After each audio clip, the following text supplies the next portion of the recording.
আজকে চলো তোমাদের সাথে নতুন এক ধরনের রেসিপি শেয়ার করা যাক, যেটা খেতে কিন্তু অসাধারণ হয়েছিল। তো আমের সিজন চলে যাওয়ার আগে এই আম দিয়ে তৈরি আমের মালপোয়া রেসিপিটা একবার হলেও বানিয়ে খেও, গ্যারেন্টি দিচ্ছি তোমাদেরও বেশ ভালো লাগবে। তো এই আমের মালপোয়া রেসিপিটা কীভাবে বানিয়েছিলাম চলো দেখে নেওয়া যাক। তো প্রথমে আমি ময়দা নিয়ে নিয়েছিলাম, এবং যতটা পরিমাণ তুমি ময়দা নেবে ঠিক সেম পরিমাণে তোমাদের সুজি নিয়ে নিতে হবে। তো ময়দা সুজিটা দিয়ে দেওয়ার পর একটু প্রথমে আমি মিশিয়ে নিয়েছিলাম, মানে নর্মাল ময়দার সুজিকে একসাথে মিশিয়ে নিয়েছিলাম। মিশিয়ে দেওয়ার পর এখানে অ্যাড করেছিলাম হচ্ছে দুধের, তো দুধ অ্যাড করেছিলাম, তার সাথে অ্যাড করেছিলাম হচ্ছে ম্যাঙ্গো পিউরি। তো ম্যাঙ্গো পিউরির পরিমাণটা হচ্ছে তোমাদের হিসাব মতন দেবে। এখানে আমি 4 চামচ দিয়ে নিয়েছিলাম, তুমি চাইলে একটু বেশিও দিতে পারো। তো এখানে যদি ম্যাঙ্গো পিউরি পরিমাণ বেশি করে দাও তাহলে তোমাদের আলাদা করে চিনি বা জ্যাগরি পাউডার ইউজ করতে হবে না। এখানে আমি ম্যাঙ্গোটা দিয়ে দিয়েছিলাম, ম্যাঙ্গোটা কিন্তু ভালোই মিষ্টি ছিল, তাও আমি একটু জ্যাগরি পাউডার অ্যাড করেছিলাম যাতে খেতে আরও একটু ভালো হয়।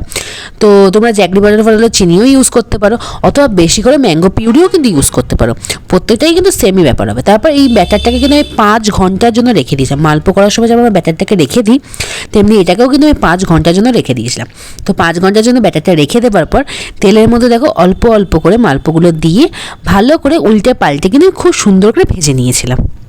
যাই হোক, এখানে আরেকটা কথা বলে দেওয়ার, যে দোকানে যেমন পাতলা পাতলা মালপোয়া হয়, আমি কিন্তু সেরকম বানাতে পারি না। তো আমি সেরকম বানাই না, আমার মালপোয়াগুলো একটু ফোলা ফোলা মতনই হয়, যেমন নর্মালি বাড়িতে বানানো মালপোয়া হয় সেরকমই। বাড়িতে যেমন ফোলা ফোলা মালপোয়া হয় সেভাবে আমি ফোলা ফোলা মালপোয়া বানিয়ে নিয়েছিলাম। আর মালপোয়াগুলো কিন্তু আমি রসে ভেজাইনি, নর্মাল শুকনো মালপোয়া বেশ অনেক দিন যাতে থাকে সেই জন্য আমি শুকনো মালপোয়া বানিয়েছিলাম।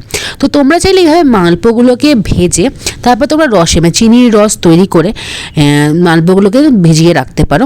বাট এই আমের মালপোয়া খেতে কিন্তু সত্যি খুবই ভালো হয়েছিল। তো আমের সিজন চলে যাওয়ার আগে তোমরা বারবার বলছি একবার বানিয়ে দেখতে পারো, খেতে কিন্তু দারুণ লাগবে।